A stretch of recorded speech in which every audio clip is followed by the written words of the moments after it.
दोस्तों नमस्कार। स्वागत है आपका वात्सल स्टडीज़ में।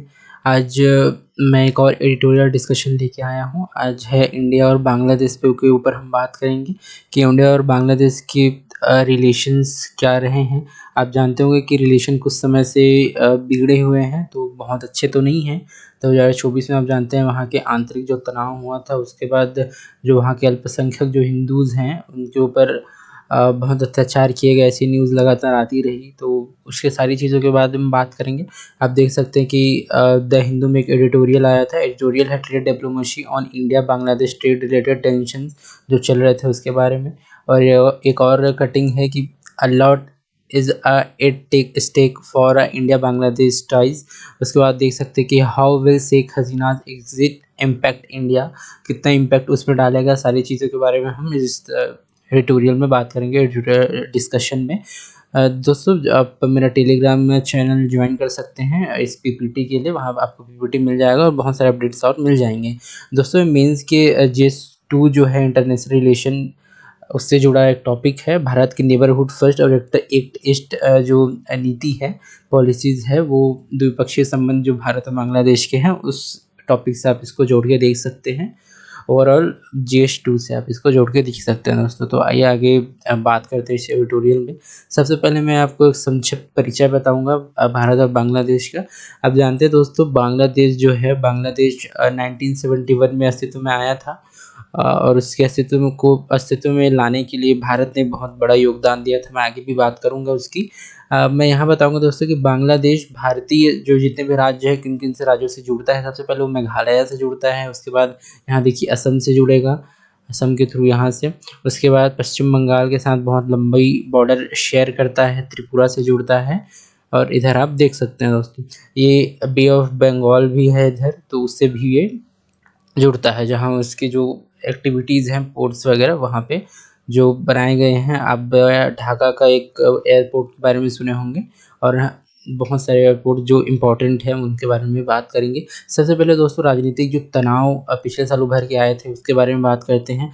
अगस्त 2024 में बांग्लादेश की जो पूर्व प्रधानमंत्री शेख हसीना थी, विद्रोह के कारण भारत में शरण लेनी पड़ी, जिससे दोनों देशों के संबंधों में तनाव आया। भारत ने उसको शरण दी, शेख हसीना को शरण देना शायद इम्पोर्टेंट भी था, क्योंकि जो लोकतांत्रिक देश हैं जैसे बांग्लादेश अपने आप को कहता है, तो कुछ सालों बाद ये संभव नहीं है कि शेख हसीना फिर से सत्ता में आ जाए, तो भारत के लिए इम्पोर्टेंट रहेगा वो, इसलिए भारत को शरण लेनी पड़ी।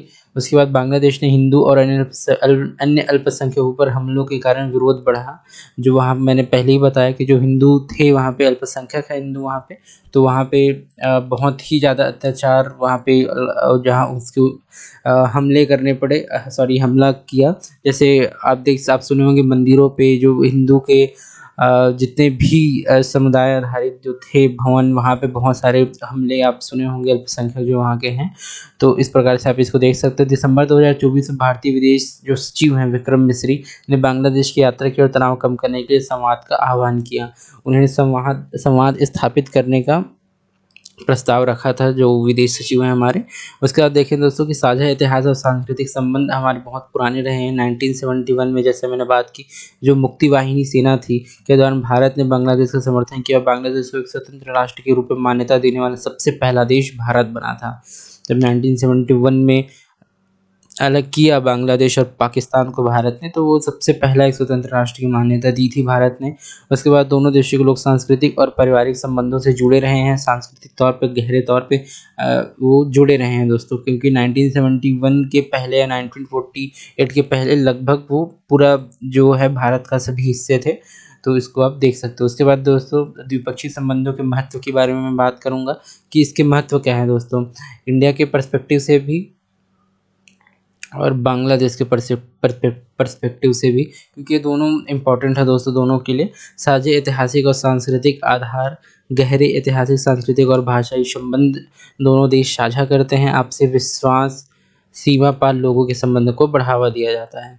और देखेंगे कि मजबूत द्विपक्षीय व्यापार संबंध दोस्तों, बांग्लादेश और भारत के टेक्सटाइल जो इंडस्ट्री, आप सभी जानते होंगे बांग्लादेश जो टेक्सटाइल इंडस्ट्री में पूरे वर्ल्ड में नंबर 1 है, उसके लिए जाना जाता है। भारत का सबसे बड़ा व्यापार साझेदार है इधर आप देखें अगर उप भारतीय महाद्वीप में।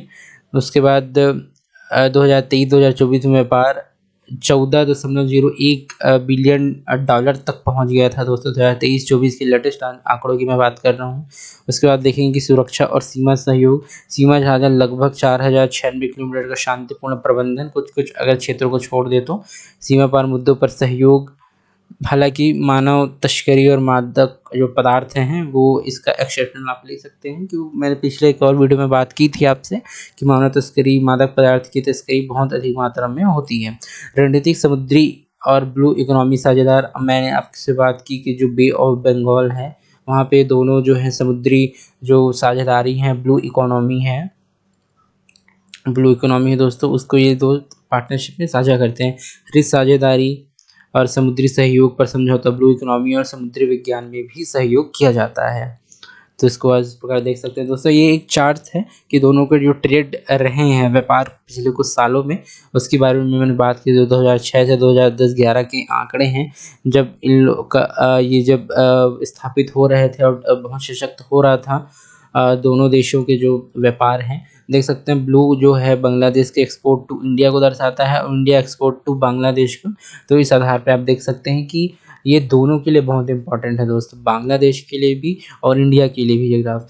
उसके बाद कहता है कि how CEPA would effect India Bangladesh trade. ये दोस्तों ये एक ट्रेड ऑर्गेनाइजेशन या एक बोल सकते रीजनल कॉरपोरेशन है, उसके तहत दोनों काम करते हैं।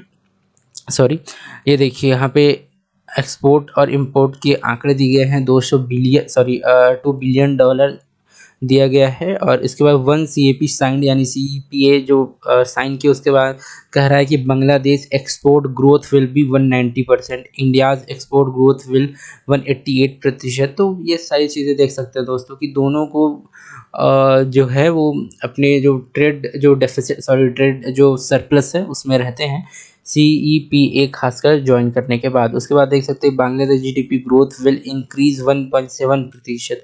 भारत के साथ ट्रेड करने से उनके 1.7% जो दोस्तों आप कह सकते हैं व्यापार वो बढ़ा है। और Indian GDP growth will increase 0.03। इसको आप वो कर सकते हैं दोस्तों, नोट करके रख सकते हैं कि ये इम्पोर्टेंट हो सकता है आप सभी के लिए। अब आगे दोस्तों कि अब देखते हैं कि दोनों पक्ष जो हैं मजबूती से जो रीजनल कॉरपोरेशन हो गया, जैसे कि सार्क है, बिमस्टेक है, BBIN है, और जो इंडस जो ओशियन रिम एसोसिएशन जो है उसमें जो साझेदार हैं उसके बारे में बात की गई है दोस्तों। कनेक्टिविटी और पारगमन प्रोटोकॉल, जलमार्ग व्यापार और पारगमन प्रोटोकॉल से व्यापार और कनेक्टिविटी में सुधार। दोनों दोस्त जो हैं वो कोशिश करते हैं कि जो जलमार्ग व्यापार और पारगमन जो प्रोटोकॉल है उसे व्यापार और कनेक्टिविटी में सुधार आ सके, ताकि दोनों की इकोनॉमी जो है वो इंक्रीज़ हो सके दोस्तों। उसके बाद देखिए कि भारत की क्षेत्रीय नीतियाँ बांग्लादेश को लेके, बांग्लादेश की भौगोलिक स्थिति भारत की नेबरहुड फर्स्ट और एक्ट ईस्ट नीतियों के लिए केंद्रीय है। हालांकि आपको अगर नेबरहुड फर्स्ट और एक्ट ईस्ट पॉलिसी को इम्प्लीमेंट करना है तो बांग्लादेश एक समझ सकते हैं कि बांग्लादेश का इम्पोर्टेंस एक अपरिहार्य विषय हो जाता है, वो बहुत इम्पोर्टेंट हो जाता है। उसके बाद देखेंगे पूर्वोत्तर भारत के लिए कनेक्टिविटी में सुधार, जैसे अखौरा अगरतला तेल संपर्क। ये देखिए दोस्तों मैंने ये मैप आपके सामने लगा रखा है। अखौरा जो बांग्लादेश का एक जो आप समझ सकते हैं कि व्यापार को लेके एक प्रमुख शहर है। उसके बाद अगरतला, ये दोनों का देखेंगे कि एक कनेक्टिविटी है। कनेक्टिविटी में जो इकोनॉमिक जो एक्टिविटीज़ हैं उसको बेटर करने की बात की गई है यहाँ पे। उसको आप देख सकते हैं 15 किलोमीटर का रेल लिंक है ये, जो हमारे इकोनॉमिक जो एक्टिविटी है उसको सुधारने का, उसको बढ़ाने का, आपसी जो व्यापारिक संबंध है उसको सुदृढ़ करने का एक ऐसा मार्ग है, उसको रेल मार्ग बोल सकते हैं, कनेक्टिविटी सुधार बोल सकते हैं दोस्तों। विकासात्मक सहायता 8 बिलियन अमेरिकी डॉलर की ऋण सहायता, बुनियादी अवसंरचना और ऊर्जा और क्षमता निर्माण भारत करता रहता है समय समय पर। इसको आप ध्यान में रख सकते हैं। ऊर्जा और वाणिज्यिक सहयोग भी होता है दोस्तों। भारत बांग्लादेश को 1160 मेगावाट बिजली आपूर्ति करता है। मैत्री पाइपलाइन से हाई स्पीड डीजल परिवहन ये सारे इंडिया अब देख सकते हैं, इंडिया अपनी तरफ से इसको सहयोग प्रदान करता है दोस्तों। ऊर्जा के क्षेत्र में, वाणिज्यिक सहयोग के क्षेत्र में विकासात्मक सहायता करता है, क्षेत्रीय नीतियाँ बनाता है, क्योंकि आप सुने होंगे नेबरहुड फर्स्ट और एक्ट ईस्ट पॉलिसी हमारे जो इंटरनेशनल रिलेशंस हैं दोस्तों। नेबरहुड फर्स्ट पॉलिसी आप जानते होंगे कि नेबरहुड फर्स्ट की बात करते हैं हम एक बड़े भाई की भूमिका निभाते हैं हमारे जितने भी भारतीय उपमहाद्वीप के क्षेत्र हैं उनके लिए, उनके देशों के लिए। जैसे नेपाल हो गए, भूटान हो गया, बांग्लादेश, म्यांमार, ऐसे कुछ जो क्षेत्र हैं उसके लिए हम एक बड़े भाई या नेबरहुड फर्स्ट की नीति, इसको आप देख सकते हैं। डिजिटल और अंतरिक्ष सहायता, प्रौद्योगिकी सहयोग भी हम करते हैं। जो दोस्तों डिजिटल इंफ्रास्ट्रक्चर है, यानी भारतीय राष्ट्रीय भुगतान निगम यानी national payment corporation of India है, बांग्लादेश बैंक के बीच यूपीआई भुगतान सहयोग भी किया गया है दोस्तों। ये अगर आप इस साल का पेपर देखे होंगे तो ये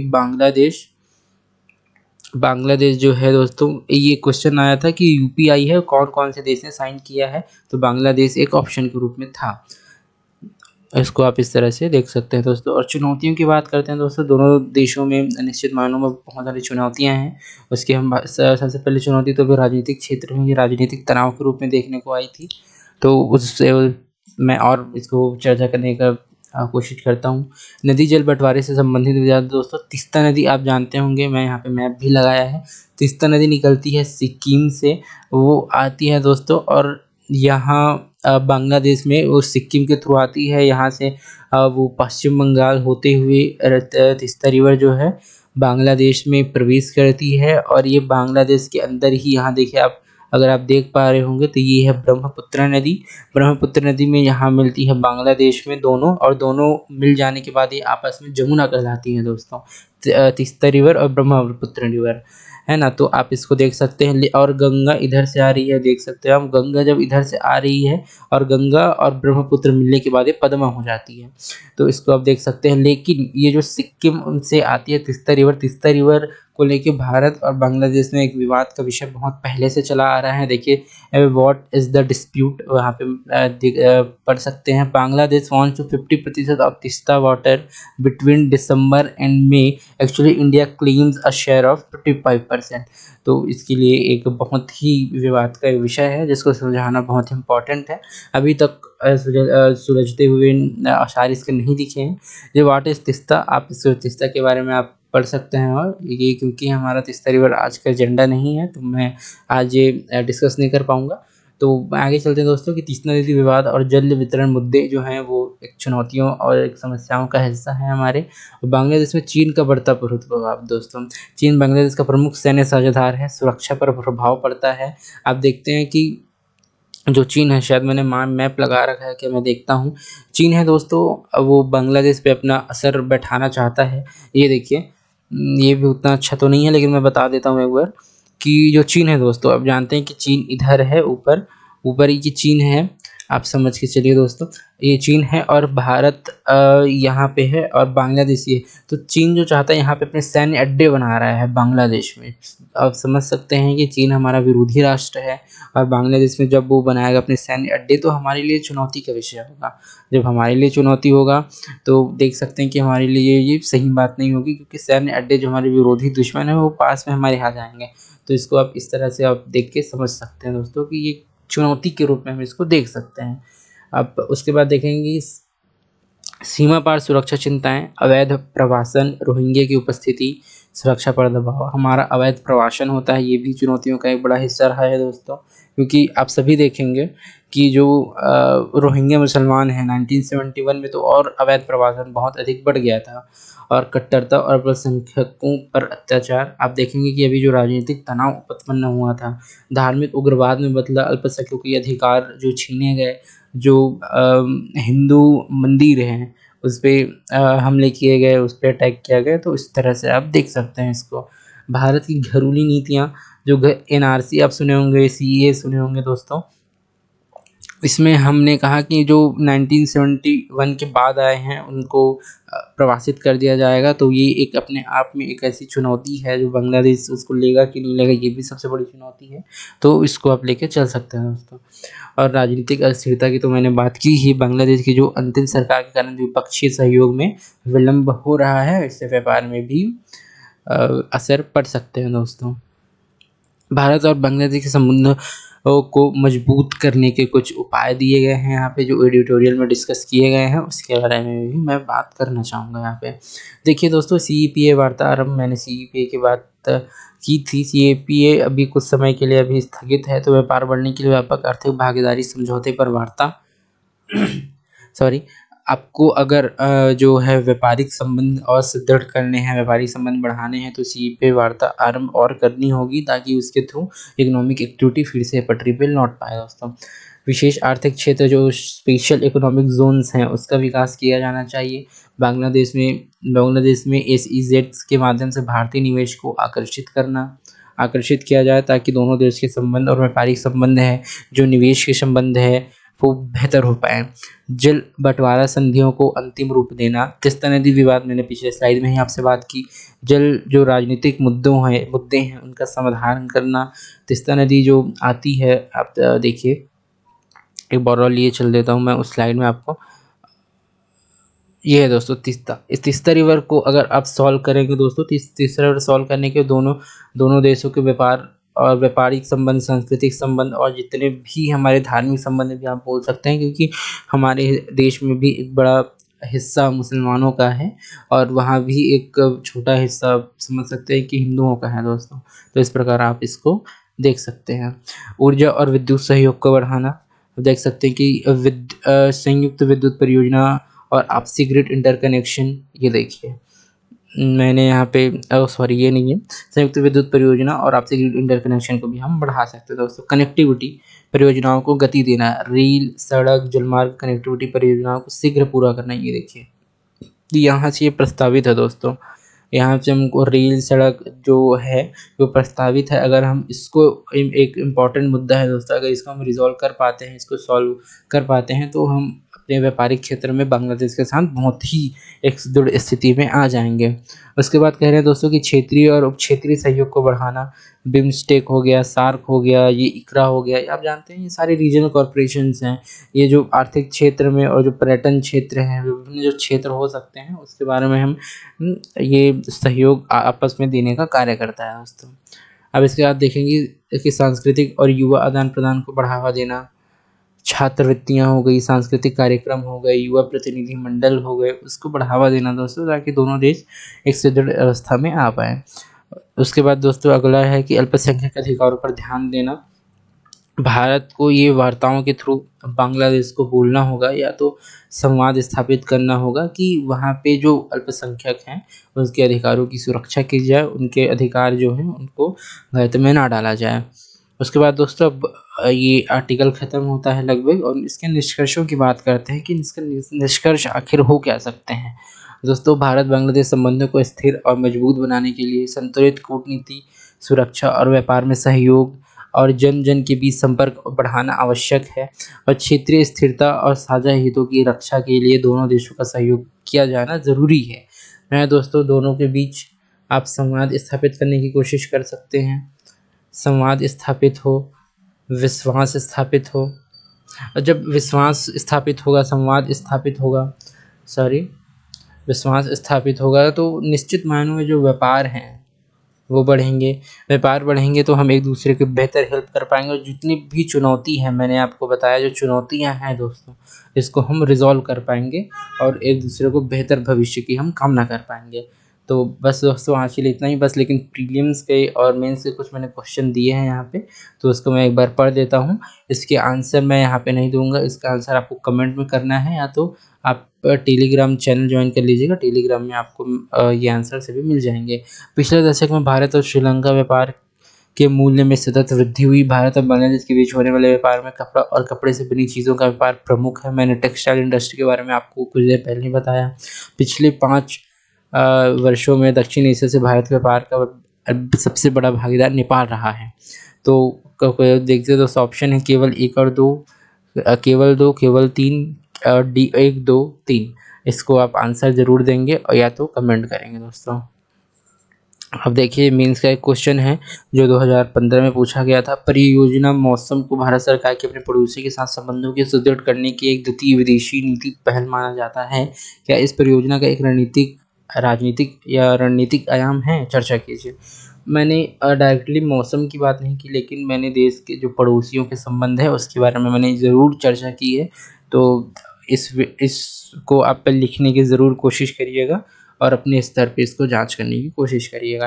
या तो हो सकता है कि तो टेलीग्राम चैनल जॉइन कीजिएगा, उसमें आप अपलोड कर दीजिएगा, तो सब एक दूसरे को सोल्व कर पाएँगे। तो दोस्तों, आज का बस एडिटोरियल इतना ही था। हमने जितने भी बांग्लादेश और भारत के जितने आयाम हो सकते हैं उनके जो संबंधों के बीच है उसकी मैंने चर्चा की, जो करंट में न्यूज़ थे उसके बारे में मैंने चर्चा की। आज के लिए बस इतना ही दोस्तों, और मिलेंगे किसी वीडियो में। चैनल को प्लीज़ आप सब्सक्राइब कीजिए और आगे मिलते हैं किसी वीडियो में। थैंक यू, धन्यवाद।